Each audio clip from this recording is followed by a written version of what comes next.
يعني ان شاء الله تكون فيها خير علينا كلنا، ربنا يجعلها كده ايام جميلة على كل حد بيشوفها. فنبدأ مع بعض هذه الرحلة الجميلة لاخواتنا اللي بينوروني. انا سعيد بوجودكم النهاردة في تعافي الروح، في رحلة حقيقية كلها فرحة وسعادة وأمل. مساء الخير، بجد حضرتك شخصية محترمة جدا وأنا ممتنة جدا لحضرتك. بحب أسمع لك وأحب أشوفك يا شمس. أنا سعيد بوجودك وبشوف تعليقاتك دايما وسعيد بكل الناس اللي بتتابعني، وبسعد بهذه التعليقات اللي بحس إن في أمل كبير في رحلة التعافي، تعافي روحك الجميلة. وفي ناس كتير الحمد لله تعافت معانا من كل مكان في العالم ولسه بادئين. ويعني انتوا لو ممتنين ان انا بتسمعوني، انا ممتن اكتر ان ناس زيكم بتسمعني وبتهتم بيا وبتهتم بالمحتوى، بتهتم بالمحتوى ده، لان المحتوى ده هيفيدهم قوي. فانتوا ان شاء الله بدعمكم لنفسكم قبل اي حد، لان انت لما بتدعم هذا المحتوى انت بتدعم نفسك عشان هذا اللايف يوصل لاكبر قدر ممكن من الناس المحترمة الجميلة اللي زيكم. وطبعا بنحيي ماريكا او ماريكا عشان بتدعم اللايف. الله يخليك يا ماريكا، كلامك جميل، الله يخليك، ده يسعدني وجودك معانا. ويا ريت اي حد بس بيدخل يقول لي اسمه من انهي بلد زي ما متعودين مع بعض، ومستعد معانا رحلة التعافي ولا لأ. واللي هيصلي على النبي هنعتبره مستعد. لو مستعد انك تفوق، لو مستعد انك تقوم، لو مستعد ان انت تبدأ من جديد بعد كمية العطاء الكبيرة والعناء اللي انت شفتها في حياتك، يلا بينا نبدأ هذه الرحلة. ميادة من محل، اهلا بيك يا ميادة. بيتابعنا من كل مكان في العالم زي ما قلت لك ولسه بادئين، ودي مش شطاره مننا لكنه فضل من الله الواحد القهار، عشان ربنا مش عايزك تفضل زي ما انت، عشان ربنا مش عايز اللي كان بيتعمل فيك، عشان ربنا كان شايف وسامع ترتيبه معاك. عليكم السلام ورحمة الله. فمعاكم مصطفى بوشناق، معاكم في تعافي الروح. رحلة تعافي الروح بدأت، دي الرحلة التانية الحمد لله. وده طبعا مش شطارة مننا زي ما قلت لكم، لكنه فضل من الله، عشان ربنا مش عايزك تفضل زي ما انت، عشان ربنا مش عايز اللي كان بيتعمل فيك، عشان ربنا كان سامع وشايف ترتيبهم عليه. فتأكد زي ما قلت لك ان الخير ما كانش عند الباب اللي ربنا قفله، وقفله ليك كان حكمة من عند الله سبحانه وتعالى. اتفقنا؟ ثانية واحدة خليكم معايا يا جماعة.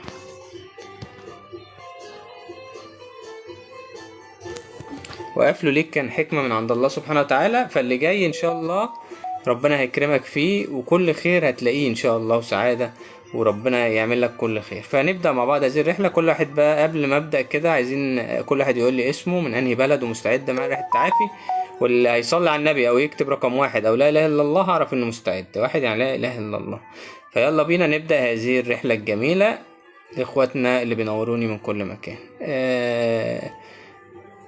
نهى، منين يا نهى؟ يا ريت تقولي لي. سعاد، اللهم صل وسلم وبارك على سيدنا محمد. طبعا بندعمكم بالاسم، الدعم حقيقي، عاملين رحله حقيقيه لايف تعافي حقيقي لكل الناس الجميله. كان المفروض هدخل الساعه 11 بس للاسف يعني ايه، يعني كنت انشغلت شويه كده لسبب ما.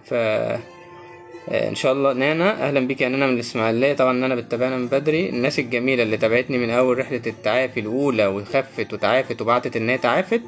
احنا بنقول لكم يلا، في ناس كتير تعافت قوي. عملنا حلقات كده في تعافي الروح، حتى مروه موجوده كانت معانا في تعافي الروح، في حلقات تعافي الروح كانت تقول لكم عليها لما شافتها في رمضان. فكانت طبعا بدايه رمضان كانت حاجه وبعديها حاجه. فطبعا معلش بعد اذنك اقول يا مروه، بس بجد ظهور حضرتك كانت احلى صدفة بجد. شكرا يا نانا، ربنا يبارك فيكي.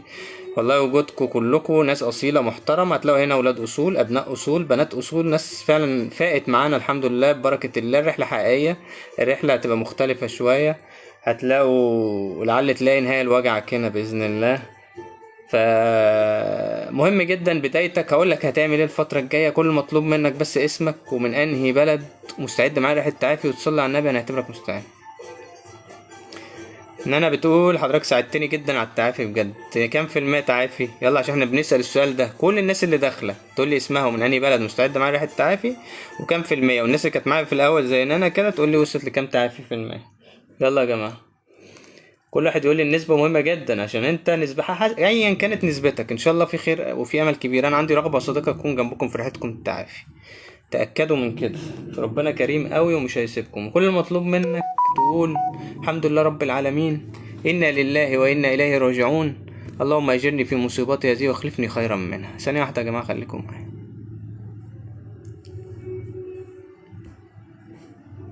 اسمعوا كده. انا بقى بعمل لك ايه، انا بحاول ان احنا نبقى مع بعض. انا طبعا مش شطاره مني، فضل من الله، ربنا خلانا نعمل هذه الرحله الجميله من عند الله، والله من عند الله، كانت صدفه وليست صدفه لكنها من عند الله. فانا بص بسمعك موسيقى، بص مش وبحاول ان انا افوقك، وبنتكلم مع بعض، وبتحس ان انت مش لوحدك، ومش هنسيبك الا لما تقوم. عايز حاجه تانية؟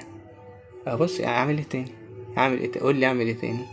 فان شاء الله ده فضل من الله سبحانه وتعالى، ومش صدفه ان انت بتسمع هذا اللايف، مش صدفه انه جالك، كانها رسائل من عند الله. وكانت تعافي الروح، ناس كتير قوي في حلقات تعافي الروح ال 29 حلقه هتلاقوها مجمعه على اليوتيوب، من فضلكم خشوا عليها، هتفرق معاكم كتير. لو خدت 3 دقايق كل يوم، هي الحلقه 3 دقايق، انا مسهل عليك العمليه.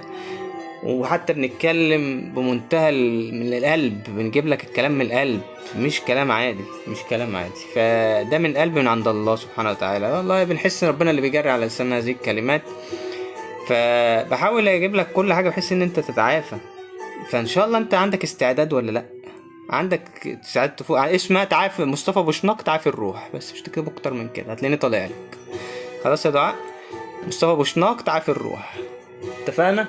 فكان بنتكلم من القلب للقلب بود، لان لازم يبقى فيه ود، لازم يبقى فيه، يعني عارف يعني ايه دعم؟ عارفين يعني ايه دعم نفسي ولا مش عارفين؟ الدعم النفسي طبعا انتشر جدا الفتره اللي فاتت على الميديا، لانه مهم بصراحه، يعني فرق مع ناس كتير قوي، فرق مع ناس كتير قوي. لان الانسان وقت ما تحتاج دعم اطلبه من فضلك، لو مش لاقيه حواليك اطلبه، مش عيب. وده مش حتى مش علاج نفسي، ده خلي بالك. يعني انت لو قلقان من حته علاج نفسي وكام، ده مش علاج نفسي. العلاج النفسي ده ليه طبيب نفسي تروح، ده للناس اللي عايزه تروح، وان هو عادي بالعكس يعني. فلانه اي حاجه بتتعب عندك، فعلاج نفسي ده قصة تانية خالص، اللي هو بقى داخل في أدوية وكم من ده، دي قصة تانية بقى، مفيهاش مشكلة برضه. لكن الدعم النفسي اللي بنتكلم فيه اللايف كوتشنج، التدريب على الحياة، ازاي تطلع من العلاقات، في مدرب علاقات، تدريب على العلاقات، تدريب على التعافي، تدريب على تطوير الذات، تدريب على الحاجات دي. بيبقى دراسة اللي هي بتبقى، انا برضه عشان اعرفك وتبقى فاهم انت بتعمل ايه، دراسة علم نفس، صحة نفسية، الكلام ده كله، دي بقى هي دي الشغل فيها كله. فدي الدعم النفسي ماشي. انما العلاج النفسي ده قصة تانية بقى، الطبيب والطب والكلام ده قصة تانية خلاص. فانت كل اللي محتاجه دعم. انت محتاج ايه؟ انت اتخذلت روحك تعبت، اصل الخزان بيدمر في الروح، خلي بالك. بس بتقول لك يا مروه مليار مبارك 85,000، حضرتك تستاهل، الله يخليك. احنا بنحتفل النهارده ان على الفيس وصلنا ل 85,000 متابع النهارده، فالفيس احتفل بينا كده معاكم. وطبعا على المنصات التانية برضو في رينج قريب. فاحنا موجودين في كل المنصات الحمد لله، ولسه بادئين من قريب مش من بعيد الحمد لله. ودي مش شطاره مننا، لكن احنا عايزين نوصل لاكبر قدر ممكن، ده هدفنا بس لوجه الله.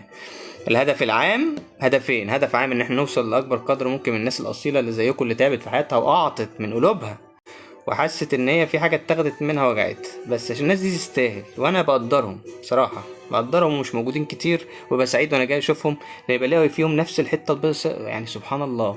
كل الناس اللي قابلتها من كل بلاد العالم، الدول العربيه والاجنبيه، اللي بيجولي وبيبعتولي، سبحان الله فيهم نفس الحته البيضاء. لان خلي بالك الاخلاق والاصل اللي ربنا اداها لك دي، والروح الطيبه والجدعنه والعطاء، ده مش موجود كتير. فانت تفرح معايا خلاص. فتعالى لو مستعد ترجع لطبيعتك الحلوة تاني. انت فين؟ انت فين من زمان؟ انت مختفي. فين الروح الطيبة؟ فين انت فاكر لما كنت بتدخلوا اي مكان كان بينور من طبيعتكم الحلوة وشخصيتكم الجميلة؟ فين ايام ما انت كنت عايز تحقق احلامك؟ فاكر قبل الكام سنة الاخرانيين ايا كان عدد السنين؟ بس كفاية بقى، كفاية وجع، وكفاية ندم، وكفاية ألم. اي حد يا جماعه عايز يفوق، عايز يقوم، عايز يبدا من جديد، قلت لكم كتير، قلت لكم اوعى تقف على باب ربنا قفل، لان خلاص الباب اتقفل. معناه ايه؟ ان خلاص ربنا مش عايزك تدخل. صدقوني انت بتعلقها في فيديوهاتي مش عشان كلام، مش عشان انا مصطفى بوشناق، مش مصطفى بوشناق، انت متعلقه بكلام الله. لان خلي بالك احنا عملنا تعافي الروح وحلقات كلام من عند ربنا، كلام الله سبحانه وتعالى، وعكسناه على رحلة التعافي، فكله كان من عند الله الحمد لله. فتح من الله، عشان مش عايزك تفضل زي ما انت. فالباب اتقفل، لان انا بتقولك خلاص ربنا قفل الباب. كنت والله صايم ساعتها، كان نزلنا الفيديو ده من مش عارف من وقت قد ايه، من 2 سنين اعتقد، دي كانت البداية يعني. فنزلنا هذا الفيديو عادي، كنت صايم وماسك الشنطة في ايد وماسك الموبايل بالايد التانية، رحت قايل فيديو من القلب بس كده. وكانت بداية ريحة تعفى أتاري ربنا، وكانت في ليلة قدر، يعني كان في ليلة 21 أو 22 أو 23 مش متذكر، يعني كان اليوم ده. ورحنا قايلين ايه، بصينا الموبايل وقلنا اوعى تقف على باب ربنا قفله. هل انا اللي قلته ولا ربنا اللي خلاني اقوله من قلبي؟ والله طلع الكلام من قلوبنا. قلنا اوعى تقف على باب ربنا قفله بعد ما شفنا كتير يعني، وقابلنا كتير وعانينا كتير ومرينا بظروف صعبة. شفنا حوالينا كتير صراحة وناس كتير، وشفنا كتير والله، شفنا فوق ما تتخيلوا يعني. فالحمد لله مش احنا بنقول كده ان احنا ايه يعني، شايفين فاهمين يعني، من عند الله، من عند الله والله، مش يا ترى مننا، فضل من الله، الحمد لله رب العالمين. فشوفنا ماشي. وغير كده الحمد لله رب العالمين، يعني احنا ما بنقولش مسميات، يعني مش هينفع نقول مسميات دلوقتي، خلاص المسميات موجودة الحمد لله، بس مش هو ده. خلي بالك الميديا منتشرة جدا فيها الموضوع ده، موضوع الدعم النفسي بقوة. فدايما خلي بالك من الحتة دي. مشكلتك ايه؟ ان انت مش عارف تتعافى ليه؟ بتسمع من كل الناس، واشتكيت لناس كتير قوي، دي مش وحشة منك، ده منتهى القوة ان انت عايز تقوم وعايز تقف. جاي اقول لك ان الحمد لله ربنا قفل الباب ده عشان الجأ اليه. بالظبط يا سالي، الله ينور. فعايز اقول لك لما تيجي تختار دعم نفسي، اختار حد فعلا عايز يساعدك ايا كان. في ناس بتبقى عايزه تساعدك فعلا يعني، وفي ناس بتاخد الموضوع بقصه تانية بقى، بيزنس وكلام من انت. فخلي بالكم في الموضوع ده. فالمهم اللي خلونا في هدفنا العام ان احنا نوصل لاكبر قدر ممكن من الناس الجميله. قلت لك اوعى تقف على باب ربنا قفله، لان خلاص الباب اتقفل. معناه ايه؟ ان خلاص ربنا مش عايزك تدخل. هتلاقوا ناس بقى بتخش علينا كل شويه بتقول لك تعافينا معاك في الرحله. الحمد لله لو ربنا كرمنا، والله العظيم كرم من الله، عشان انت تستاهل ان انت ما تفتحش الباب اللي اتقفل خلاص، او ما تقفش عليه خلاص. هو باب اتقفل وخلص، واتأذيت، والناس كانت قاعده تخبط دماغها في الباب، الباب اتقفل. احنا بنتكلم على العلاقات المؤذيه المنتهيه، مش حدش يجي يقول لي من الناس القائمه ليها كلام تاني. هنتكلم عليه وهعمل لك فيديوهات بنفس الطريقه بتاعت العلاقات المؤذيه المنتهيه، بحيث ان احنا هنخليك ازاي تعرف ان العلاقه دي ازاي تتعامل معاها، لان دي بتبقى ليها صلاح وليها فتاوي وليها حاجات كتير. خلي بالكم ماشي. فدي نقطه تانية اللي هيجي، بس ممكن يعني تاخد كلامنا يدعمك بقى في حياتك، انما ملوش علاقه بان انت تقف على باب. عشان وقفة الباب بنتكلم على العلاقات المنتهية. انت واقف على باب، انا اعرف ناس واقفة بالسنين يعني، واقف بالسنين بعد بيتأذى، بص يعني طالع متدمر كده، نازل منه يعني مجروح. طيب وبعدين عمال يخبط دماغه في الباب، والباب ناقص يقول له امشي. ما خلاص العلاقات خلصت وانتهت، وربنا كتب لك حاجة تانية جميلة. لان قلت لك ان الباب ده سبحان الله يعني باب كان عسر، ربنا قال لك ان مع العسر يسرا. وباب اليسر انت ما كنتش شايفه، وهتبقى مبسوط لما تشوفه. والله هتبقى مبسوط وتعرف ليه قفلوا. وناس كتير جت قالت لنا اللي اتعوض. والله بعتوا لنا تغريد، يا ريت تخش من الناس الجميله اللي ربنا عوضها، ربنا يكرمها وتقوم بالسلامه كده، لان هي يعني هتخش ان شاء الله كده معانا، ربنا كرمها وعوضها ودلوقتي هي في الحرم يعني، حياتها هناك بقت يعني، حياتها وكل حاجه. فربنا يكرمها في الحرم المكي، عند المسجد النبوي، في المسجد النبوي، فعن الرسول صلى الله عليه وسلم. اللهم صل وسلم وبارك على سيدنا محمد. ربنا يكتب لنا كلنا عمره، كل اللي بيشوفني دلوقتي عمره قريبة ان شاء الله ليكم كلكم، او الحج. ربنا يكرمكم جميعا ويكرمنا يا رب بيها، ويكرم كل اللي بيشوفني ويسمعني. فنبدا مع بعض هذه الرحله، تطمن هتفوق وتقوم. فتعالوا بقى نتكلم مع بعض شويه. انا قلت لكم كده صوره سريعه، ولايف الخميس احنا هنثبته ان شاء الله، يبقى معانا دايما بقى ان شاء الله باذن الله، واعلن عنه الصبح زي ما قلت لكم كده ميعاده امتى. اللهم صل على سيدنا محمد. فانا بقول لك اي حد بيدخل يقول لي اسمه من انهي بلد. اللهم امين يا امان. يلا هسألكوا سؤال الناس كلها ترد عليا. بصوا يا جماعة، خلي بالكوا زي ما قلت لكم هيبقى في أنشطة كتير الفترة الجاية، هنثبت مواعيد عشان نقدر نعمل هذه النشاطات. هيبقى في أشخاص معينة هنديها زي جايزة معنوية كده حلوة إن شاء الله، من خلال إن أنت تكون مستعد. أنا هشجعك وهشغل لك موسيقى، وهصور لك من الطبيعة زي ما بصور لك، وبعمل لك فيديوهات يومية، وبعمل لك لايفات. وده مش شطارة مني لكنه فضل من الله، عشان ربنا بيقول لك ما تفضلش زي ما انت. عملت لك حلقات تعافي الروح في اليوتيوب، يا ريت تشوفها كل يوم 3 دقايق، دي اول خطوة في تعافي الروح. فعايز تتعافى ابدأ بحاجة تقومك الاول، ماشي، ولو بسيطة 3 دقايق هتسمعهم والله كان ناس كتير الحمد لله تعافت بسبب هذه الكلمات، وكانت مروة معانا هي لسه بتقول، فاسمعها من فضلك. ده بداية رحلة التعافي، هو نقول لك بقى الخطوات بعد كده وتعمل ايه، وخليك معانا في هذه الرحلة. لان احنا مش هنقول لك خطوات علمية، العلمية موجودة بس انا بصيغها لك بناحية يعني من ناحية القلب بقى، من القلب للقلب، كلام من القلب. انا حاسس بيك، انا مقدر تعبك، والله مقدر تعبك وحاسس بيك جدا. لان خلي بالك انت محدش هيقومك غير نفسك. انا مش هقدر اقومك يعني ان انا اقول لك خلاص امشي معاك واحده واحده، لا يعني انت هتمشي مع نفسك وانا معاك خلاص. بس انا حاسس بيك ومقدر وجعك لما بتدخل. دايما كنت تتعب ومش عارف تفوق، وبتحاول ان انت تقوم مش عارف. وفي ليالي الوحده صعبه جدا لما تقعد كده، ده في ناس بتقعد يعني الله يكون في عونهم. يعني انا مقدر طبعا تعبك واللي شفته، وانت كنتش تستاهل كده. يعني في ناس بتيجي تقول لي انا ما عملتش حاجه، انا عملت ايه؟ طب انا عملت ايه؟ ده انا عملت كل خير وعطاء. فهم بيبقوا صعبين عليهم نفسهم. فالسؤال بقى المهم اللي عايز كله يجاوبني عليه دلوقتي يا جماعه، يلا جاهزين؟ اللي جاهز معايا يقول لي اسمه وناني بلد عشان نبدا هذا اللايف ونقول لك تعمل ايه باذن الله. صامبو، اهلا بيك يا صامبو، انا اللي سعيد بيك. ويا ريت كل اللي بيدخل معايا يقول لي اسمه من انهي بلد ومستعد معايا رحله التعافي، واللي هيصلي على النبي هنعتبره مستعد. لان وقودنا في هذه الرحله اللي طياره التعافي ربنا عملها لنا، فوقودنا في هذه الرحله هو الصلاة على النبي. اللهم صل وسلم وبارك على سيدنا محمد وعلى آله عدد كمال الله وكمالكم وكماله.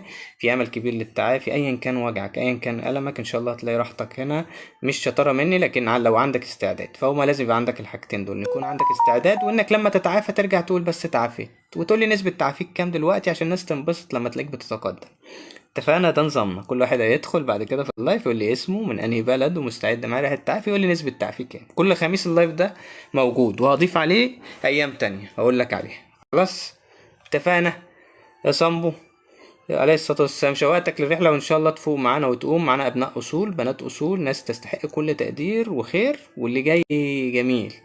فمعانا الحمد لله ناس جميلة، الفضل لله في هذه الرحلات. الرحلة الأولى ناس كتير تعافت معانا، الرحلة مختلفة، أنت سمعت كتير وشفت كتير واشتكيت كتير. ده مش تعب، مش إن أنت يعني فيك حاجة، أنت أصيل وخلاق، بس عشان عايز تفوق وعندك استعداد، ده منتهى القوة. فهل ارتحت بعد كل ده؟ ارتحت؟ قولوا لي يا جماعة، ارتحتوا؟ ارتحتوا؟ عرفتوا تتعافوا؟ تعافتوا بنسبة كام؟ سالي بتقول لي هتصدقني لو قلت لحضرتك 90%. الله يا سالي. سالي انت فاكره كنت قبل معانا قبل الرحله كنت كام؟ قولي لهم برضه عشان الناس برضه تتبشر. واي حد بيدخل معايا كان في الرحله الاولى يقول كان كام في المية وبقى كام. بس مروه بتقول لك ربنا قال ان لبدنك عليك حق، كفايه تعب ومتحرك. برافو. بص مروه، والله يا مروه انا سعيد بتغيير طريقتك، بتغيير يعني قناعاتك، حاجات كتير قوي. مع ان انت عندك استعداد انا عارف، بس انت عرفتي ان انت تقومي. يعني مروه من الناس اللي سمعت حلقات تعافي الروح، ويا ريت تنصحي الناس بيها برضو، عشان وحضرتك ده اللي انا كنت بتوصله لمتابعينك في رحله التعافي مع الله، واكتر من كده. ربنا يجازيك حضرتك. هي اسمها رحله التعافي مع الله، تعافي الروح. لان فعلا التعافي مع الله والله العظيم الرسائل كانت بتيجي على سنة من عند الله ما كنت بحضر. والله حلقات تعافي الروح ما كنت بحضر، وكانت بتيجي زي ما هي. انت متخيل؟ تخيل الله سبحانه وتعالى كنا بنعمل يعني كلام الله على بنعكسه على التعافي الروح، على تعافيك، على رحلة التعافي اللي انت مريت بيه. سبحان الله، سبحان الله. هو اسمع الموسيقى وارتاح شوية. لو ما بتحبش تسمع الموسيقى، احنا بنعمل الموسيقى دي عشان ناس كتير برضو كلمتني في موضوع الموسيقى. الناس اللي هي يعني في ناس يعني ايه ما تحبش تسمع، بس تحب تسمع قرآن مثلا. هي موضوع الموسيقى يا جماعة ده عبارة عن ايه؟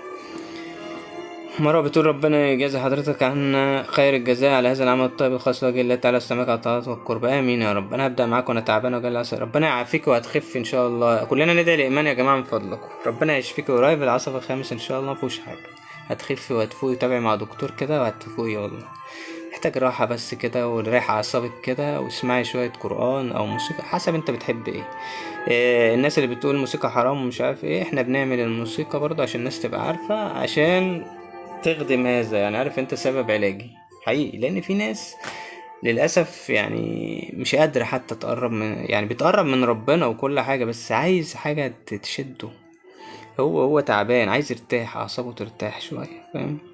إنما القرآن ده طبعا المعجزة. والدليل على كده انت على حلقات تعافي الروح كنا بنقولها في صيغة يعني بسيطة، صيغة بسيطة، بس كنا بنجيبها منين؟ من آيات قرآن جميلة. فهو 3 دقايق بس مختلفة. 3 دقايق هتشوف تعافي الروح هتلاقيها مختلفة حقيقي، والله ما شطارة مني، والله ما بإيد حد، زي ما قلت لكم قبل كده في الفيديو، والله ما بإيد حد. ربنا بيرتب لك حياتك وهتنبسط. ربنا فجأة هيجيب لك العوض، عوض والله العظيم، هتنزل سجدة لله فرحة، لان هيبقى العوض كبير، خصوصا انك صبرت. اصل انت ما خدتش، يعني انت لو شفت حلقة من حلقات تعافي الروح كنت بقول لك ايه، ان ربنا لما قال لك وبشر الصابرين، انت البشرة خدتها، هو مش وجع ولا خذلان، ده انت واخد بشرة، انت واخد بشرة مقدما، انت متبشر، انت مش تعبان، مش موجوع، مش اتخذلت، انت متبشر لان انت صبرت. ربنا قال في القرآن وبشر الصابرين، يا ريت تشوفوا حلقة تعافي الروح هتعجبكم قوي. دي الحلقة الأولى ولو شاف التانية وبشر الصابرين. فأنت متبشر، عارف يعني ايه متبشر؟ اللهم اكتبنا من الصابرين آمين. فأنت متبشر، ربنا قال لك وبشر الصابرين.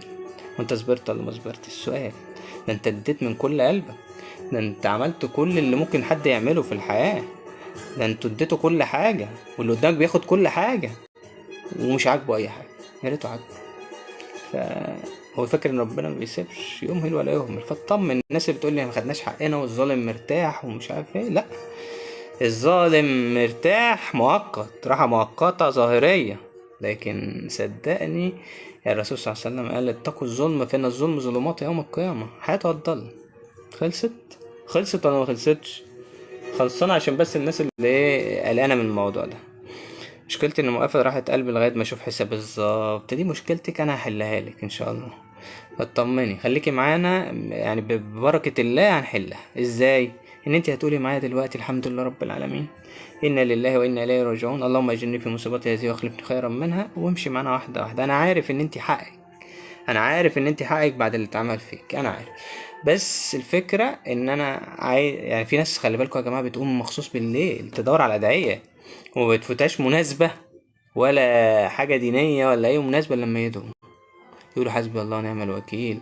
حاضر يا سالي، يعني قصدك خلص يعني، حاضر يا سالي، مستنيين سؤالك، حاضر يعني لخص، حاضر هلخص. النهاردة الخميس بقى، النهاردة الخميس، فاحنا اجازة النهاردة خلاص، انت بكرة عندكم الجمعة اجازة، فحلو، عشان كده انا قاعد معاكم. عايزين كده الدنيا تبقى حلوه. خلي بالك انت لما تحس ان انت مش لوحدك وتلاقي ناس معاك جميله كده اصيله، فهتحس انت بتفوق، خلي بالك، ومش لوحدك في وجعك، ده مهم جدا. والسؤال بقى عشان سالي بس ما تزعلش مننا، هنقول السؤال. موني بتقول ادعيلي بالنصر، انا تعبانه قوي من الظلم، ربنا ينصرك باذن الله. كل اللي هتقوليه معايا دلوقتي، يلا يا جماعه، يلا كل الناس اللي معايا يا جماعه هتقول معايا بنفس واحد، الحمد لله رب العالمين، انا لله وانا اليه راجعون، اللهم اجرني في مصيبتي هذه واخلفني خيرا منها، حسبي الله ونعم الوكيل. مرة واحدة بس، ربنا يقول لك من فوق 7 سماوات لأنصرنك ولو بعد حين. فخلص، خلصانة ولا مش خلصانة؟ خلاص، ما هينصرك من فوق 7، هو اللي وعد رباني. ربنا اسمه العدل، مش اسم بس، خلي بالك، ده وعد رباني، عدل ما فيهاش كلام، مش هتتغير يعني. خلاص، فانت جايالك لو ليك حق جايلك. شوف الفيديوهات اليومية مهمة جدا، انا يعني سبحان الله بتبقى رسائل من عند الله، بقولك الكلام بيجري على لسان، بغض النظر عن العلم والخبرة والحاجات دي على جنب، دي موجودة الحمد لله، بس بديهالك بصورة تانية بجانب الكلام، رسائل الله سبحانه وتعالى. اتفقنا؟ ودي الأهم، خلي بالك، لأن انت سمعك من الصدفة، والله العظيم ما بإيد حد، والله ما بإيد حد، هي بتترتب لك دلوقتي خلاص، فايش مسألة وقت بس. العوض عايزه ازاي الاول؟ قول معايا الحمد لله رب العالمين، انا لله وانا اليه راجعون، اللهم اجرني في مصيبتي هذه واخلفني خيرا منها. فتوكلنا على الله. حياتي كانت تحت الصفر، وصية الرسول اخبارك ايه؟ يا ريت تقول لنا عامله ايه في ريحه تعافي، وصلت لكام في المية تعافي؟ كل واحد بقى يكتب لي كده. يلا هنبدا، بسم الله الرحمن الرحيم. قبل ما نبدا احب اتشرف بيكم، انا سعيد بوجودي معاكم النهارده، مصطفى بوشناق. حابب اتعرف بكل الناس الجميله اللي معايا، لان انا بعرفكم بالاسم وبشوف تعليقاتكم وبسعيد بيكم، عشان كده ما هو مش هتتعافى لما تحس بدعم حقيقي. وهنعمل جايزه معنويه لكل الناس اللي عندها استعداد ان هي تفوق وترجع لطبيعتها الحلوه تاني. هعمل لكم جلسه مجانيه لواحد فيكم كل اسبوع، جلسه مجانيه ليه. اتفقنا؟ اللي هو ازاي؟ هيبقى من خلال الناس المستعدة. بعرف بقى الناس المستعدة الشاطرة اللي عايزة تفوق وتقوم حقيقي، بتعمل معايا الهوم ورك اللي بقوله او الحاجات اللي بقولك اعملها بعديها. اللي بعد كل لايف كنت دايما اقول لك اعمل حاجة حلوة بتحبها، ده هنتفق عليها برضو بعد اللايف، بحيث اللي هشوفه والله بيعمل الحاجات دي ومستعد هيبقى معايا في ايه. اهلا دريم، دريم بقى مسميانا كده دكتور السعادة. اهلا بك يا دريم. دريم معانا من الرحله الاولى. يا ريت والله انا ببقى سعيد قوي بتوع الرحله الاولى ده، لان في ناس كتير قوي خفت منهم قوي وبعتوا لي ان هم تعافوا وفاقوا وقاموا، ومش بس كده وتعوضوا كمان. ربنا كرم وكرم، لان الرحله دي سبحان الله من عند الله، عشان مش عايزك تفضل زي ما انت. بقول لك ربنا باينه باينه يعني كل اللي تعافوا قالوا كده اللي جم معانا. الحمد لله يا رب، الحمد لله يا رب فضل. فقولي لي يا دريم وصلت لايه؟ عاليه دريم، عاليه صح؟ شوف انا فاكرك من سنه. عالية صح؟ والله يعني ذاكرتي مش قوية، بس دريم عشان يمكن كانت بتخش معانا كتير، وانا فاكر ان هي كانت تعبانة الفترة اللي فاتت. لا احنا مش تبعنا ايدام ميت، ده مش تبع الرحلة بتاعي. الحمد لله انتوا مش ميتين، انتوا اللي قلبكوا اتوجع اتألم.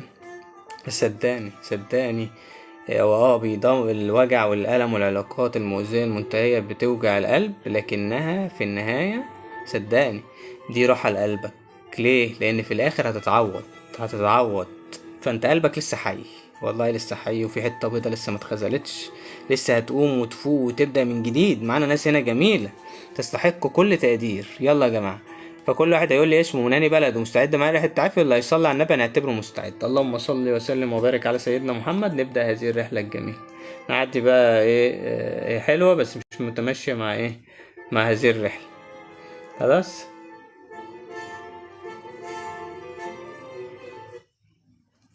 يلا يا جماعة، كل الناس تقول لي اسمها ومناني بلد ومستعد معايا رحلة تعافي ويصلي على النبي هنعتبره مستعد. يلا بينا. فاللي هيقول لي اللي دلوقتي هيقول لا اله الا الله او رقم واحد، ده اللي هاخده معايا. بس المستعد اللي احس انه مستعد، اللي احس انه مش مستعد مش معايا. خلاص هو خليه بقى ان شاء الله لما يفوق، ماشي؟ عشان انا بيوصلني مين المستعد ومين مش مستعد. اتفقنا؟ هاخد المستعد اللي فعلا عايز يتعافى ويفوق، اللي هيكتب لا اله الا الله او واحد. برافو عليك يا وسيط الرسول، ده مستعد. اتفقنا؟ يلا يا جماعه، على بركه الله. اللهم صل وسلم وبارك على سيدنا محمد وعلى آله عدد كمال الله وكمالك وكمال لا إله إلا الله محمد رسول الله. برافو عليكي. دريم عالية بتقول انزلوا تمشوا وصالح نفسك بحاجة حلوة حتى لو أبسط شيء، صاحبوا نفسكم وراضوها. برافو عليك.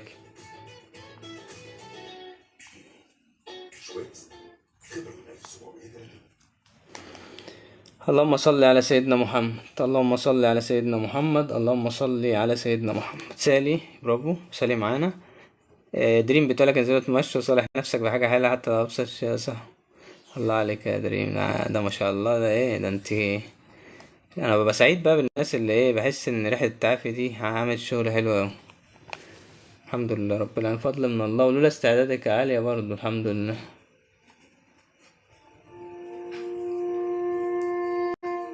انت اللي عملته في يوم عيد ميلادي، برافو مروه. طبعا دي جابت بوكيه الورد لنفسها، فلازم تعمل حاجه حلوه بعد البركه في حضر. الله يخليك يا علي، والله لولا استعداد. بس انت نفذتي كل، فانت عندك استعداد. انت لولا استعدادك كنت بتنفذي كل اللي بنقوله، وكان في ود. فاكره انت اسمها ايه؟ كان اسمها يمنى عليا ولا كان اسمها ايه؟ كان معانا ناس كتير قوي، وكان معانا عبد الرحمن ومحمد وناس كانت معانا بقى يا دي على طول، وربنا كرمهم. بصراحه ما اسمعش عنهم دلوقتي، كانت الكاتبه يمنى تقريبا. الناس دي والله يعني مش عارف هم وصلت لايه، بس في ناس كتير بعتت لي منهم ان هي اتعافت، وفي ناس معرفش عنها حاجه. طبعا الواحد بيبقى سعيد لما ناس، كان معانا ناس حلوه قوي والله يا دريم. يا ريت لو تعرفي توصلي لهم وتطمنين عليهم وصلوا لايه. ماشي عالية، يا ريت يعني. انا يعني كنت سعيد بوجود الناس الجميله اللي كانت معانا. كان معانا بيبو وعاليه وتغريد. تغريد ما شاء الله، انت عارفه عاليه تغريد طبعا.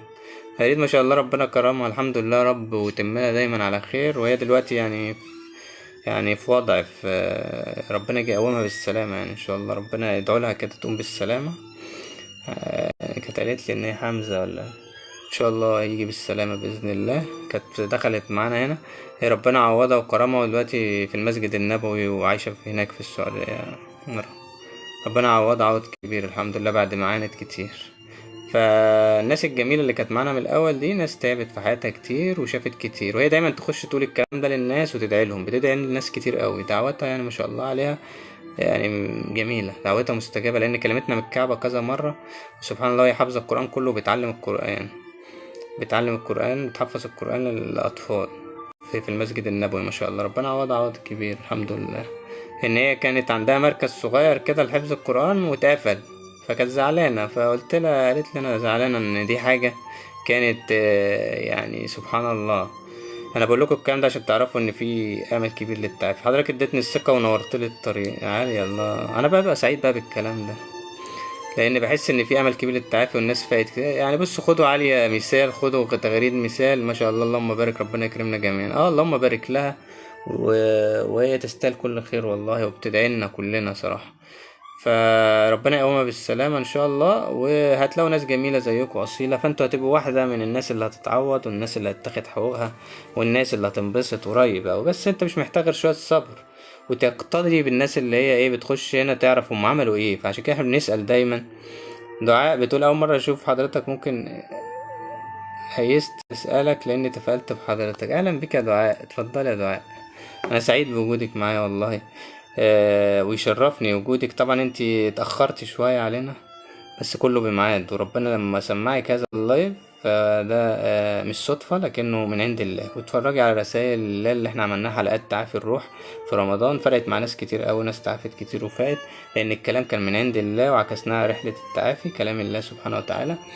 فهم 3 دقايق كل يوم. لو هتبدأ معايا ازاي تعافي الروح، هتبدأ بتعافي الروح على اليوتيوب، 3 دقايق كل يوم من الحلقات. عم بيسهل لك الموضوع خالص بفضل الله، ان انت تشوف الحلقة 3 دقايق وبسيطة، هتحس انت مبسوط وانت بتشوفها. سبحان الله، اصل من عند الله، مش شطارة مني بشهادة الناس، والله ما شطارة، والله ربنا اللي كان بيجري الكلام على لسانه، ولا حضرنا ولا عملنا.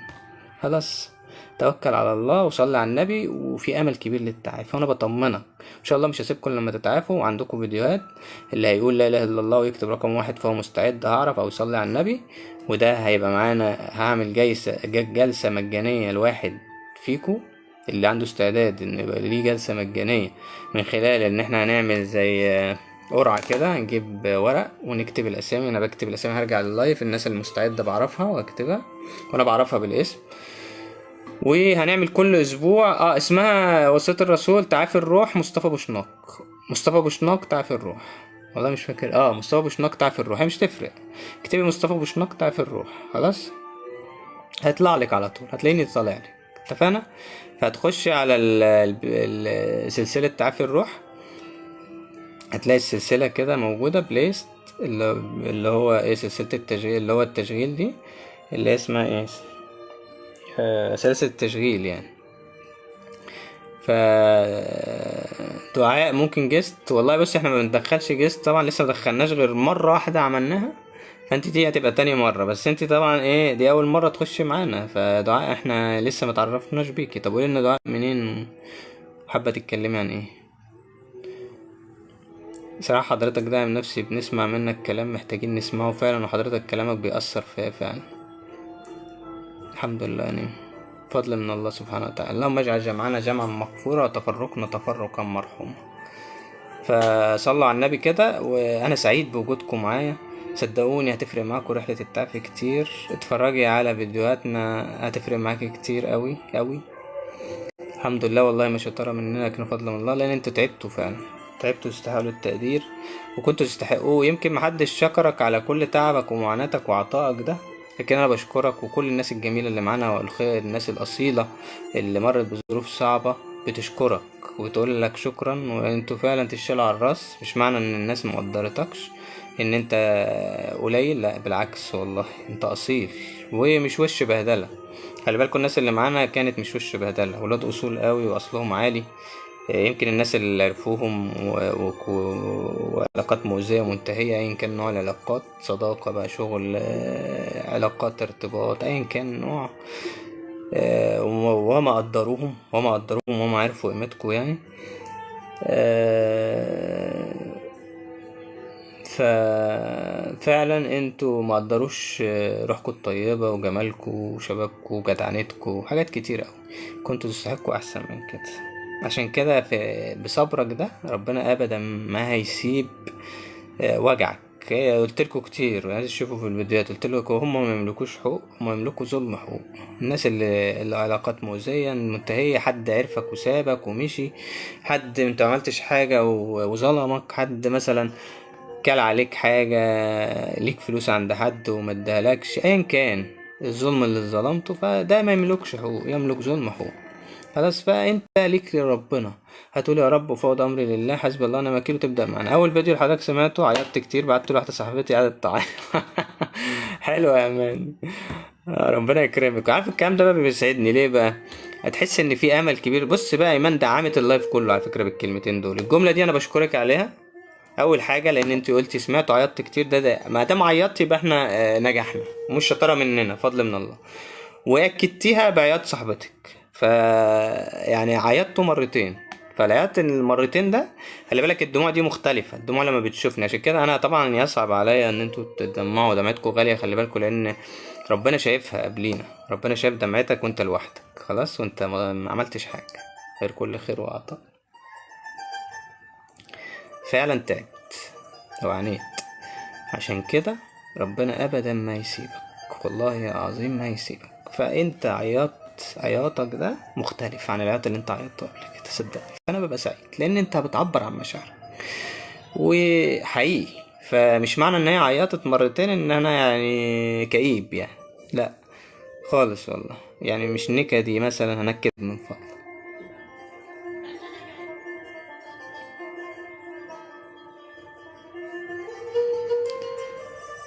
ربنا جعلك سبب النفوق، الحمد لله سالي، دي حاجة تسعدنا يا سالي، حاجة تسعدنا. امل وعليكم السلام ورحمة الله وبركاته، ايمان في ميزان حسنات يا رب. سالي بتقول لك وانا كمان عيطت، بقول لك انا مش على فكرة مش بنكد على الناس، لا انا بطلع مشاعر، بعيشك الحاجة اللي انت فعلا تستحق انها تطلع. انت محتاج ان انت تعبر عن مشاعر، محتاج ان حد يحس بيك، محتاج ان حد يقدرك. هو ايه؟ صدقني هو ده الدعم الحقيقي، اللي حد فعلا عايزك تتعافى، عايزك تقوم، ايا كان الحد، حد من اهلك، حد من قرايبك، هتلاقي ناس هنا جميله زيك، هتلاقي الناس بتدعم وتخش تتكلم وتقول كلمتين حلوين، لعل تلاقي نهايه لوجعك هنا. فعندي يقين ان ربنا يجبر بخاطري باذن الله، وصية الرسول قريب اوي، اليقين ده هو اللي هيجيب لك كل حاجه. يا رب يرزقك بكل خير. امل زيتوني، ريت تقولي من انهي بلد، وانا سعيد بوجودك النهارده معانا، وسعيد بكل الناس اللي نورتني النهارده، لان فعلا كفايه. فالسؤال بقى عشان سالي ما تزعلش يا سالي، سالي عشان سالي طبعا قالت لي خلص، قالت لي ايه خلص يعني ايه، فين السؤال، قالت لي فين السؤال، يعني قالتها بس بطريقه، قالت من الاخر فين السؤال، مش انت كنت عايز تسالنا فين السؤال؟ بس انا بأهلك للسؤال خلي بالك، يعني ده كل ده تأهيل للسؤال، هو مش نسيان. من ضمن الحاجات اللي فوقتني ان رجعت اصلي في المسجد، الله عليك يا سالي، برافو عليك. ايا كان بص، يعني اقول لك على حاجه يا سالي، دي حاجه حلوه انت بتحبيها خلي بالك، دي مزروعه فيكي، شكلها مزروعه من الاول، فحاجه حلوه بتحبيها عملتيها. في ناس تروح قايم مصليه ركعتين بالليل، قيام ليل مثلا، فانا بدعي لك والله ببيت الله، ما انا عشان كده، ما الدعاء واضح، الدعاء واضح يا سالي، الحمد لله.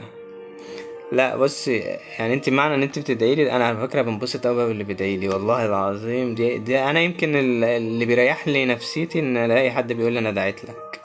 شفتوا انتوا الفيديو اللي نزلته من قدام الكعبه ده، اللي واحد بعتولي من متابعيني ودعالكوا كلكم والله، ونزلته بقى، قلت له بعد اذنك طبعا انزله، بيقول لي ده هديه مني ليك، وبيدعي، يا ريت تشوفوا الفيديو ده جميل اوي، هو بيدعي متاثر، قلت له بعد اذنك انزله، قال لي دعا لي بقى، قال لي يا رب اكبر خاطر مصطفى بوشناق، استاذ مصطفى بوشناق وكل متابعيه، انا بقول لك اللي قاله بالظبط يعني، وكل متابعيه، والله العظيم، وقال كلام ودعالكوا ده جميل قوي، فهو شكله يعني خير جدا وطيب جدا وتعب يعني. شفت اللهم بارك، ايه رايك يا مروه؟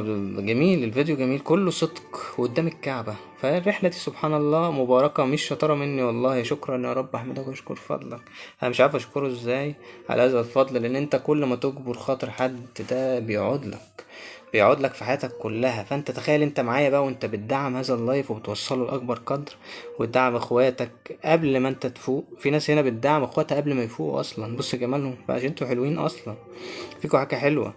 شفت والله حضرتك شمس، والله انا سعيد بوجودك النهارده، انتوا ليه من انهي بلد؟ فعلا جزاكم الله خيرا حبيبي، تسلم حبيبتي، تسلميلي، ماشي خلاص. فانت ايه هتقوم معانا ان شاء الله، كل اللي طالبه منك النهاردة تعمل حاجة حلوة بتحبها بعد اللايف، تصلي على النبي. اهلا بك يا شمس واهل القليوبية اخواتنا في كل مكان. طبعا الناس جميلة، الاهالي الجميلة في مصر وكل البلاد العربية بصراحة بتتابعني من تونس والجزائر والمغرب والله وكل البلاد، مش عايز انسى حد، والدول الأجنبية في ناس عرب كتير هناك بيتابعونا والله لحد واصلين لكل البلاد. فمش شطارة مني لكنه فضل من الله، عشان ربنا مش عايزك تفضل زي ما انت، عشان ربنا كان سامع اللي كان بيتعمل فيك وتعبك ومعاناتك ودمعتك بعد تعبك ومريت بظروف صعبة. انا من المنيا، اهلا بك يا وسيط الرسول، ربنا يكبر خاطرك. انا مش عارف، ما تقريتش ايمان بتقولك يا سالي ربنا يكبرك، بس مش عارف ليه مش مقرية. ف بعض الكلمات كده يعني التيك توك بيفهمها ان هي مش مصرح بيها، انا اللي شايفها بس. الله، حد شايف تعليق تعليق ايمان سيف بتعلق على سالي، بتقول لها يا سالي ربنا يكبرك. ماشي، اهو خلاص يا سالي، هي بتقولك ربنا يكبرك. ماشي، تغريد دخلت، الله يا تغريد، والله مفيش فايدة يعني، كل ما اجي اخش لازم تخش. سبحان الله، وعليكم السلام ورحمة الله وبركاته. انا كنت بتكلم على مين يا جماعة قبل ما تغريد تخش، عشان تعرفي بس ان رحلة التعافي دي من عند الله. الحمد لله يا رب، الحمد لله. وتغريد مدام دخلت البركة كلها دخلت، معلش لان دي انا عند الرسول صلى الله عليه وسلم في المسجد النبوي تحفظ قرآن، وكنت بقول ايه يا جماعة على تغريد من شوية، كنت بدعي لها. لا، اخبار حضرتك إيه؟ الحمد لله. تغريد، طمنيني عليك، عملت ايه؟ يا رب تكوني قمتي بالسلام. طمنينا كده، فرحينا بحمزة واستاذ مصطفى سلامي ليه.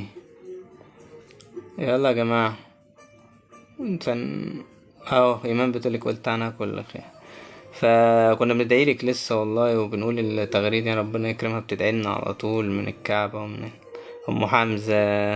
الله عليك يا ايمان دي مدعمة قوية جدا، ربنا يشفي ايمان برضه. ادعي لايمان ربنا يشفيها تغريد، عشان عندها تقريبا انت اللي قلتي عندك، عشان ما اقولش على اي حد يا جماعة. فكريني كده، انت قلتي انت اللي تعبانة ايمان ولا مين؟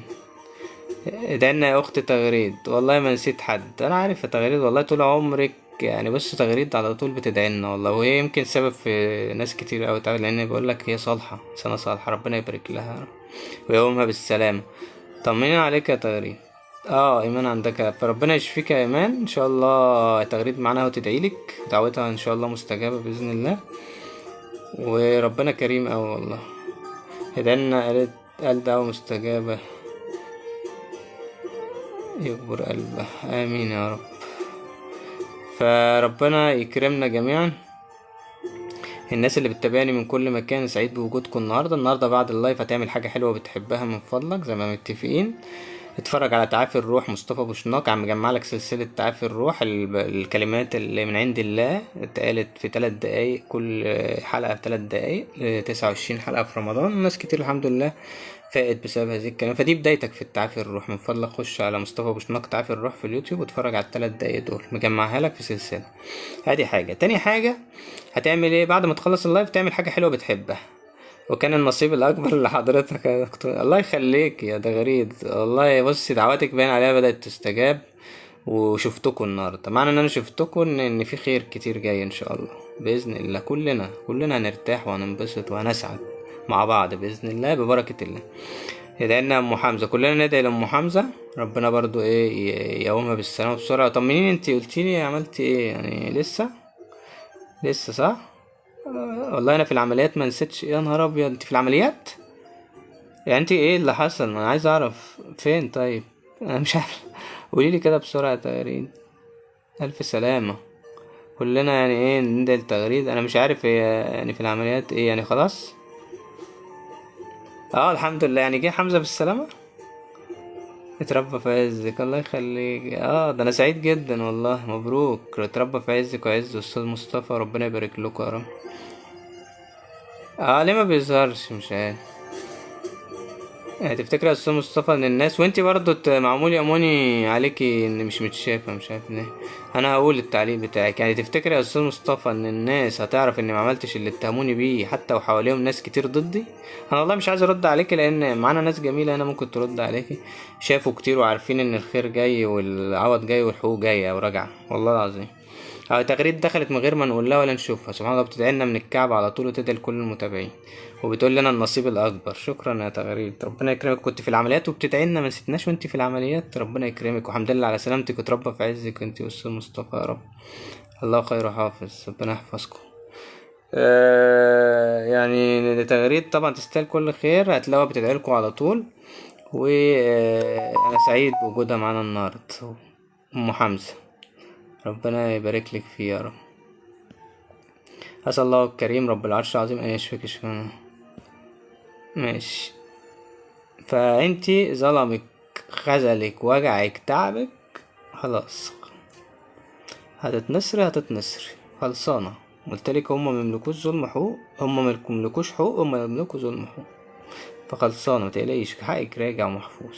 ركزي بقى مع نفسك، هتقولي حسبي الله ونعم الوكيل مرة بقى واحدة بس وتبدأي معانا هذه الرحلة. ألف سلام عليكي. أنا سعيد بوجودك يا تغريد وانبسطت والله. كنت دايما ندعيلك في هاي بيبو بتقولك اصبري بس وبشر الصابرين. يا بيبو كانت بتدعم برضو من الرحلة الأولى معانا، الناس الجميلة.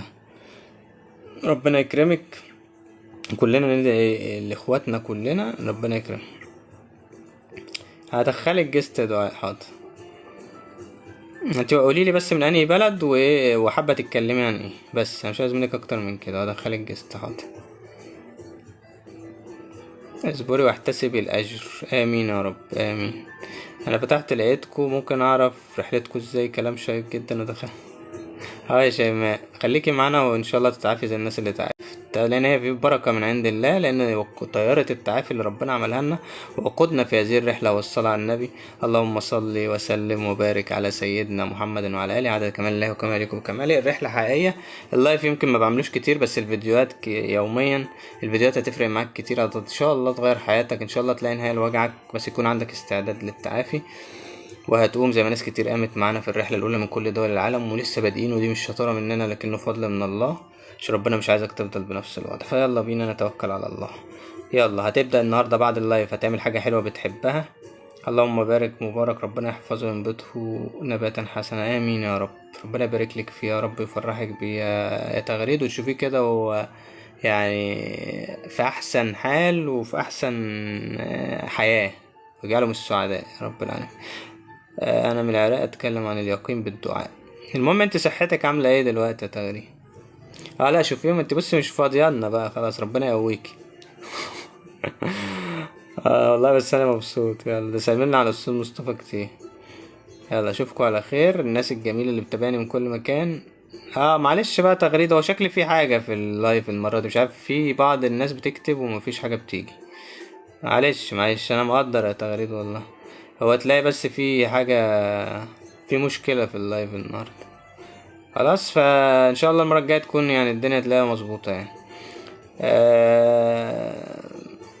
بعد اللايف هتعمل الحاجات الحلوة دي، هتعمل حاجة حلوة بتحبها. انتوا عارفين انا بحب ايه طبعا، انا قايل لكم يعني كل واحد يعمل حاجة حلوة بيحبها. تشرب حاجة، تاكل حاجة، تتمشى، تتفرج على الطبيعة، تسمع عن موسيقى حلوة، اعمل حاجة حلوة بتحبها بعد كل لايف، متفقين على كده؟ وتعب. ماشي يا تغريد. بس تغريد من السنة اللي فاتت فاكرة البسبوسة. ربنا يكرمك يا تغريد. يلا ان شاء الله عقبال ما حمزة ياكل البسبوسة ان شاء الله. فالبسبوسة فانا بحب البسبوسة، انت بتحب ايه؟ انا لو عملت لي بسبوسة ببقى مبسوط الحمد لله يعني لو حد عمل لي بسبوسة ببقى مبسوط خلاص. فمين بيعرف يعمل بسبوسة؟ انت بتعرف تعمل ايه؟ بتحب ايه؟ تحب ايه تاكل ايه؟ الواحد بيحاول ان احنا ايه نقرب كده عشان ايه اعرفك الدنيا ماشيه ازاي. يا ايمان بتحب القهوه، اعملي بقى كده فنجان قهوه بعد ما تخلصي معانا، اتفرجي كده على بيبو جلاش. حلو الجلاش يا بيبو قوي، انا بحب الجلاش برضه بس البسبوسه اكتر صراحه. ماريكا عامله دايت. ماريكا عامله دايت يعني مش طب بصي هقولك على حاجه، اول ما تتعافي ربنا يستر من اللي هيحصل. ربنا. انا بص يا جماعه، مش عايز الناس نفسها تتفتح، انا نفسك هتتفتح، ما انت عشان انت تعبان ومتضايق فنفسك مقفوله، مع ان بعض الناس بتيجي معاها بالعكس. شمس الاصيل بتقول لك كيك. اه، بتعرفي تعمليها يعني ولا ايه؟ المهم، حاجه حلوه بتحبها كده تروح شاربها بقى مع كوبايه شاي، وتقعد تتفرج على حاجه حلوه بتحبها، واتفرج شويه على فيديوهاتي وانت قاعد كده قلب. لو انت محتاج تعبر عن مشاعرك، عايز تروق شويه، خليك في ترويقه موسيقى وبتاع وكلام من ده، او قران، في ناس تحب تسمع قران. صلي ركعتين قيام ليل، مهم جدا قبل ما تنام. هنزل لك فيديو تخلي تحلي تجلي، ده بدايه التعافي بصراحه. الناس اللي في الاول تقول لكم، من اول الناس الجميله اللي تابعتنا في رحله التعافي الاولى، لازم اول حاجه بتبداها معايا فيديو تخلي تحلي تجلي، وتقول لربنا يا رب انا نويت ابدا التعافي، وتستعد. دي النهارده، اتفقنا؟ تتفرج على فيديو تخلي تحلي تجلي، دي بترتيب المشايخ، انا عكستها على رحله التعافي. ماريكا، شوفي الفيديو هتسبحي، هقولك تسبحي ازاي. هو انت تسبحي ده منفعش ازاي، بس انا بكلمك على حته ايه. الفيديو ده هيفرق معاكي وانت بتسبحي، هتفهمي شويه حاجات كده، فاهمه؟ هتفهمي شويه حاجات وداخله في رحله تعافيكي. لسه كنت عامله كوبايه شاي بلبن مع الليف. ايه الليف دي بقى؟ معلش مش فاهم. اللايف. يا مروه، ليف ايه يا مروه؟ بس اللايف يا مروه. المهم يعني، لا معلش، مش قصدي، بهزر معاكي طبعا مروه، بس انا قريتها غلط والله. فالمهم ايه، هتعمل حاجه حلوه بتحبها بعد اللايف ايا كان. خلاص، وانت يا سالي عايزه تعملي ايه بعد اللايف؟ فباكل يوم الخميس ده بسأل انا، عشان الخميس بيبقى انت الجمعه صباح اجازه، فالدنيا حلوه. هي ناوي تعمل ايه بعد اللايف؟ هي اتكتبت غلط اللايف، انا عارف ان هي اتكتبت غلط يا مره. انت غصب عنك كتبتي، انتوا بتكتبوا اصل يا عيني يعني بتكتبوا كتير، ده طبيعي، لازم الواحد يغلط يعني. المهم، ممكن اتعافى وانا مع الشخص المؤذي، بحسب ربي بتقول كده، بس محدش شايف التعليق برضو، مش عارف ليه. أه بصي، احنا طبعا بنتكلم على العلاقات المؤذية المنتهية. ممكن تتعافي مع الشخص المؤذي، طبعا ليها فيديوهات تانية وليها كلام تاني وانا هقولك عليه. هنعمل على الموضوع ده، موضوع مهم على فكرة، ازاي تتعافى وانت مقيم يعني. ودي طبعا العلاقات القائمة دي ليها كلام تاني وصلاح وفتاوي وحاجات كتير، بس احنا هنتكلم في حتة الحد اللي هو قاعد مع شخص مؤذي. ان شاء الله هنعمل لها لايفات وهنعمل لها فيديوهات الفترة الجاية. انتظري مني فيديوهات كويسة جدا في الموضوع ده في اليوتيوب، هيبقى قوي جدا الفترة الجاية، لان عايزه يوصل لاكبر قدر ممكن من الناس. ان اليوتيوب بيوصل عشان هنحط عليه حاجات طويلة شوية، ماشي، فيها تعليم يعني اكتر، لان طبعا التيك توك والفيسبوك الكلام ده مبيبقاش فيه حتة الايه اللي عايز يشوف اكتر، فاهمين؟ اللي عايز يتعلم بقى وعلاقات وازاي، ويقعد بقى يقعد، غير الأنشطة اللي هنعملها وهنعلن عنها قريب إن شاء الله. غير كده، إن كل واحد منكم، الناس المستعدة في رحلة التعافي معايا، تعافي الروح، هيبقى له إن شاء الله يعني جايزة بإذن الله معنوية كده، هقول لكم عليها بإذن الله الفترة دي. إن شاء الله نصلي قيام الليل وندعي لكم كلكم بالشفاء. يا ريت يا شمس تدعي لنا كلنا. قيام الليل ركعتين قبل ما تنام أساسي، بعد كده هتلاقيها أنت مش هتقدر تستغنى عنها، لأنها هتميزك. سبحان الله يعني طبعا ايه دي سنة الرسول صلى الله عليه وسلم. فركعتين بيتك بينور من فوق، تخيل انت كده مضلم الأوضة وبتصلي، وازاي سبحان الله بيتك بينور من فوق عشان الملايكة شايفاه منور. لينك اليوتيوب لو سمحت، ماشي، بص لينك اليوتيوب، مصطفى بوشناق رحلة التعافي، بس رحلة لا، مصطفى بوشناق تعافي الروح، مصطفى بوشناق تعافي الروح، ماشي. في سلسلة اسمها تعافي الروح، اتفرجوا عليها كل يوم 3 دقايق لازم. يبقى انت هتعمل كالتالي، بعد ما تخلص معايا تعمل حاجة حلوة بتحبها ايا كانت، وتقعد كده روقان تشوف هتعمل ايه، وبعد شوية تتفرج على فيديو تخلي تحلي تجلي، هنزلوك على الستوري دلوقتي. وتالت حاجة، تخش على اليوتيوب تتفرج على حلقة واحدة، هما 29 حلقة، لان ده هيفرق معاك كتير اوي، دي البداية. مع زي ما بيقولك بقى، اعمل بقى اي حاجة حلوة بتحبها، كل واحد بطريقته. تعافي الروح، سلسلة تعافي الروح، شوف منها فيديو ضروري، شوف منها فيديو ضروري النهاردة، دي بدايتك. 3 دقايق، بص السهولة، تسهيل، مش فين تسهيل تاني؟ عايز اعمل ايه تاني؟ مشغل لك موسيقى وبقول لك اتفرج على فيديو 3 دقايق ولا دقيقتين ولا 3 دقايق، وهتبقى وانت بتتفرج مش متضايق، فعشان انا بنجزك، عشان مفيش وقت، عشان انت اتقطلت كتير وتعبت كتير واديت كتير وكنت تستحق التقدير. خلاص اتفقنا. ايوه طبعا. شيماء عادي، انا بقول لك بس للتسهيل، والله اللي عايز تفاجئ 29 ده انت كده خلاص، يبقى انت خفتي في يوم، خلاص خلصت. مش خفتي، بقيتي مستعدة جدا للتعافي. مش عارف اقدر اوصف لك هتبقى مستعدة قد ايه للتعافي. وهتيجي تقولي لنا ان شاء الله اللايف الجاي. اتفقنا يا شيماء؟ انت لسه داخلة النهاردة صح؟ اتفرجي على الفيديوهات، واخر كام فيديو نزلته سواء هنا او على اي منصة هتتفرجوا عليهم، حلوين اوي. في فيديو مسمع جامد دلوقتي، وده بسبب ان هو من عند الله برضو، ما حضرنا ليه، بنتكلم من قلب، احنا بنتكلم من القلب معاك، لان هي رسائل دايما من عند الله. فدخولك هنا وان انت بتسمع الكلام ده وان انت هتشوف حاجات بعد ما تخلص، دي مش صدفة والله، ده رسالة من عند الله. ربنا بيقول لك لا تعالى بقى، دي رسالتك النهارده، حاول تتابعني على انها رسائل من عند الله دايما دايما. يعني رسالتك النهارده ايه وانا بكتب لك كده خلاص، لاننا حسيناها كلنا وشفناها بعينينا الحمد لله، فضل من الله والله، ما شطاره. بقول لك كل الرحله دي بفضل الله، ما عندناش، مش بايدينا. ممكن الواحد يتعافى وهو تايه من جواه، ايوه. انت تايه عارفه ليه؟ ولا انت تايه ليه؟ انت تايه عشان، بس هي تقول لي اسمك وناني بلد مستعد معايا ريحه تعافي ولا لا. انت تايه عشان ما لقيتش نفسك لسه، عشان مش عارف، انت مش عارف في ايه. ده في ناس مش عارفه في، مش عارف انا فين، انا مش عارف ايه اللي بيحصل. بتحس بعدم توازن، حاسس بعدم، في حاجه مش فين. انا شوف فين يا مروه، فين وريني. برافو عليكي، بس فين مش شايفه. بعدتي هو مصطفى شناك تعافي الروح، ما انا مش شايفه ليه؟ حد شايف لينك اليوتيوب اللي بعتته مروه يا جماعه؟ حد شايف لينك اليوتيوب اللي بعتته مروه؟ تحياتي لحضرتك، بحبك في الله. محمد ابراهيم بشوف طبعا، بشوف تعليقاتك الجميلة، وانا بحبك في الله برضو، بحبكم كلكم في الله بصراحة. الناس جميلة شبهنا، ناس أصيلة محترمة تستحق كل تقدير. أنا لسه راجع من عمرة رمضان، ربنا انتشلني من تعب كتير، وفعلا أحتسبها إنها بداية. سبحان الله، مع شوفي عمرة ورسالة من عند الله، حاجات جميلة جدا، هتحسي بخير مش طبيعي والله، مش شطارة مننا ولا أي حاجة، احنا مش موجودين، هو ربنا هو اللي موجود. الحمد لله، مش سايبك، ربنا مش سايبك. لا ما جاش يا مارو، شكله ما بيزوروش. ماشي، انا على العموم اسمه مصطفى بوشناق، رحلة التعافي يا جماعة. انا طب استنوا كده ثانية، انا احط، انا يمكن يتحط ثانية واحدة، بس اعتقد هما ما بيحطوش اللينكات ولا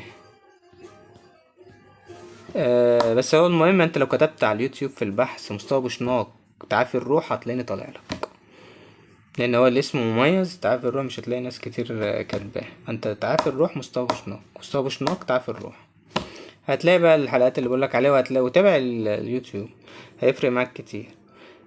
مثلا تايه عشان مش فاهمة اي حاجة من اللي بتحصل لي. تايهة قصدك؟ اه تايهة عشان مش فاهمة بالظبط، مش عارف ايه اللي بيحصل. انت تايه، تايهة انت. كده تقولي اسمك، ابدا ما سابني، ابدا ما يسيبك الله سبحانه وتعالى. فتوكلوا على الله، تعبروا عن مشاعركم وتكتبوا لي ان احنا تمام، الدنيا تمام. لايف الخميس ده هيبقى كل خميس لايف جميل، لازم تعمل حاجه حلوه بتحبها بعد ما تخلص، وهتستمتع وانت بتعرف قيمه نفسك معايا. وهنبدا من المره الجايه نقول لك الخطوه الجديده وتعمل ايه في رحله التعافي. خلي بالك احنا في فتره تاهيل، انا باهل الناس، هتلاقي كام لايف تاهيلي، وبعد كده هنخش بقى على الحاجات الجميله. انت هتيجي تقول لي، فانا هسالك سؤال قبل ما مليون سؤال في دماغك. انا مقدر جدا الاسئله اللي في دماغك، بس انا حابب ان انت اسالكوا سؤال. وطبعا دعاء انا ما نسيتكيش ان شاء الله، عايزه تخش ان شاء الله جست ان شاء الله المره الجايه، انا شايف انت تخش معانا، بحيث ان انت بس لو عندك سؤال تقدري تساليه كده شات، بحيث ان ايه، بس نعرف ايه الموضوع، انت حابه تتكلمي عن ايه، لان انت اول مره بتقولي تخش النهارده معانا صح، واحنا ما دخلناش حد جست قبل كده غير مره واحده، وحد عارفينه فاهمه. فاحنا عايزين بس ندخل الناس واحده واحده، المستعدين معانا، الناس اللي فعلا هتبقى مكافآت ليكم. فاحنا معلش عايزين نعمل حاجه حلوه، فاهمين؟ عايزك تفوق، عايزك تقوم، عايزك تبدأ من جديد، وهندخلك ان شاء الله. طمني، خليكي معانا بس وهتفوقي وتقومي بإذن الله. خلاص يا جماعة اتفقنا. في حد عنده اي حاجة؟ انا عايز بس بعد اذنكم يعني كل الناس الجميلة بقى فوق بقى كفاية. ويا ريت تقيم اللايف دلوقتي وتقول له كل واحد يقول لي كلمة عن اللايف، هل ارتاح، هل حس بفرق، هل رحلة تعافي الروح حاسس ان هو ممكن يفوق. انا سماح، واول مرة ادخل لايف معاك، اهلا بك يا سماح، وشوفي فيديوهاتنا قبل كده. انا سعيد بوجودك النهاردة ويشرفني. كل واحد يكتب جملة، في جملة كده اكتب لي تقييم، لان بعد كل لايف لازم نشتغل على التقييمات دي. تقول لي استفدت ايه، ارتحت مرتحتش، اي حاجه في جمله، اي حاجه عايز تقولها قولها، عبر عن مشاعرك من فضلك. ماريكا بتقول لك ادتني دفعه بصراحه، وده يدل على ايه؟ ان في امل كبير للتعافي يا ماريكا. اللي انت قلت لي اسمك يا ماريكا، هو ده اسمك؟ قلت لي انت من القليوبيه اعتقد ولا اسماعيليه، مش متذكر. ماشي. دعاء الصلاح، كل واحد يدخل يا جماعه يقول لي اسمه من انهي بلد، لان الدعم حقيقي ده. قول يا محمد، قول يا محمد، انا مشوفتش سؤالك، قول عشان خلي بالك في اسئله بتتسال كتير قوي ما بتبقاش مكتوبه، بيعملوا لها ميوت. بس شوف قول لي كده. ميادة، اهلا يا ميادة. وكان ربنا بعت لي حد حاسس بيه من غير ما احكي. الحمد لله يا مان، الحمد لله، ده فضل من الله والله. جدا مريح، وخصوصا انك بتتكلم عن الروح اللي طالما اتكلمت عنها ويقولوا لي انت عايشه في عالم موازي. لا لا لا، ما تشغليش بالك، متشغليش بالك باللي حواليكي. ركزي مع نفسك يا شيماء، وابدأي معانا هذه الرحلة. لأن ده الروح ده الروح والجسد، ده الروح ويسألونك عن الروح، حيث إن ده كلام الله، حيث أن لسه ناس كويسة، لأني فقدت الثقة في الناس. لا، في ناس كويسة فوق حضرتك. ماشي، فوق ايه على طول يا محمد. ماشي يا محمد، انت منور يا محمد والله، وسعيد ان انت موجود معايا النهارده. بس انا بدور اهو، فوق فوق فوق فوق فوق اهو، بفتكر حاجات تضايقني وبرجع تاني لحالة الاكتئاب. اعمل ايه؟ سؤال جميل جدا. بص يا محمد، ايه يعني، معلش انا اقول لك على حاجه. اصل بص، هو انا كنت عايز اصلا اتكلم في الموضوع ده النهارده بس مفيش وقت، لان انا هتكلم عن هذا الموضوع. ان احنا كنت هسألك سؤال مهم جدا، يعني ممكن اقول السؤال النهارده وتفكر فيه كويس النهارده، ممكن يا محمد؟ هسألك سؤال وده كلام للكل. ايه اكتر حاجة مضايقاك يا محمد؟ هل هل هل زعلك على الموقف نفسه او الموضوع نفسه، ولا ان انت زعلان على نفسك اكتر؟ يا ريت تقولي الموضوع ده بس، ما تردش بسرعة، ما تردش بسرعة، فكر فيه كويس، واكتب من فضلك النهاردة ايه اللي مضايقك بالظبط. اكتبه، اكتبه في ورقة، لان خلي بالك لازم تفرغ في ورقة عشان تشوف بعينك، تشوف ايه الايجابيات والسلبيات. من فضلك الناس اللي معبرتش عن مشاعرها، دي خطوة مهمة جدا، تكتب الايجابيات والسلبيات عشان تطلع، تعرف انت ايه مشكلتك اصلا، تعرف فين المشكلة، تعرف ايه اللي مزعلك ايه. اكتب السلبيات بالذات، سلبيات المشاكل. لو انت متعلق اكتب سلبيات، لو انت مش متعلق اكتب ايجابيات وسلبيات. لو انت عايز تعبر عن مشاعرك عبر، عبر حاسس بايه، حاسس بايه بمنتهى البساطة. انت زعلان من الموقف نفسه اكتر، حلو اوي، متأكد؟ انا عايزك تفكر شوية يا محمد، يعني تقول الكلام، انا عايزك تكتب. ما هو انت يعني كلامك معناه ان انت لسه معبرتش عن مشاعرك يا محمد، عندك حتة لسه ما تعبرتش. عبرت عن مشاعرك؟ طب انت سؤال ليك، عبر لمحمد بقى، عبرت عن مشاعرك ولا لا؟ سمعت الناس كتير وشفت كتير، هل عبرت عن مشاعرك حقيقي؟ انا زعلت على نفسي لاني اعطيت قيمة لشخص شوية مش هتبقى شايفه يا علي، الشخص ده مش هتبقى شايفه شوية. شوية خليك معانا بس كده، لأن ربنا هيعلمك، هتبقى شخصية أحلى وأقوى وأتقل وأجمل. مع إن أنت أصلا كنت جميل، وأنتوا كنتوا حلوين أوي، ناس أصيلة وجميلة وأعطت كتير، لكن سبحان الله هتبقى أجمل وأحلى، هتبقى أجمل وأحلى. طيب بص يا محمد، انت كل المطلوب منك ان انت تبدأ تتفرج على فيديو تخلي تحل تجلي، تستغفر كتير والصلاة على النبي، وتبدأ بقى تعمل ايه؟ هتعمل حاجة مهمة الفترة الجاية، ان انت يعني هو في شوية حاجات كده، لما تلاقي نفسك بتفكر كتير ومش عارف تفصل من التفكير، حاول تفصل، تفصل بأي طريقة. اللي هو تعمل حاجة مثلا معينة، تغير في مكانك، تعمل حاجة ان انت ما تفضلش تفكر، افصل، افصل بأي طريقة بقى. في حاجات كتير تمارين هنعملها مع بعض الفترة الجاية، بس هي عايزة وقت عشان اقول لكم تعملوها ازاي، لان انت محتاج تفصل. وطبعا عايزين نفهم الموضوع اكتر، خلاص. واحنا زي ما قلت لكم ان شاء الله هيبقى في في الناس المستعده، انا هعمل قرعه كده وهكتب الاسامي، انا بعرفهم. فكل المستعد دي زي ما قلت لك يكتب تقييم النهارده اللايف، هعرف انه مستعد، يعني كل اللي كتب تقييم هعرف انه مستعد.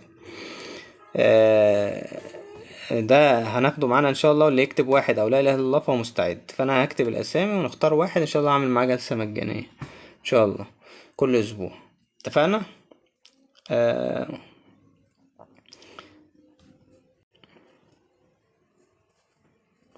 يا رب انساه ولا افتكره خالص. تمام ماشي يعني. فالواحد بيزعل على نفسه خلاص. فاشوفكم على خير ان شاء الله. هتعمل حاجة حلوة بتحبها النهاردة بعد ما تخلص وتتفرج على فيديو من فيديوهات هيعافي الروح، ونبدأ مع بعض هذه الرحلة، وتقول لي تقييمك لهذا اللايف او تقول لا اله الا الله، وتصلي على النبي وتقييمك لتعافي الروح. واهلا بيكم في رحلة التعافي. يا رب بعد نهاية اللايف يكون فرقنا ولو بسيط. يا رب يكون اني لاني محتاجة، يا رب يكون انا. ممكن ترد ان شاء الله؟ حاضر. يا إله محمد رسول الله، اللهم صل وسلم وبارك على سيدنا محمد. جايبني؟ حاضر. لا اله الا الله. محمد ما تقلقش يا محمد، ان شاء الله هتفوق.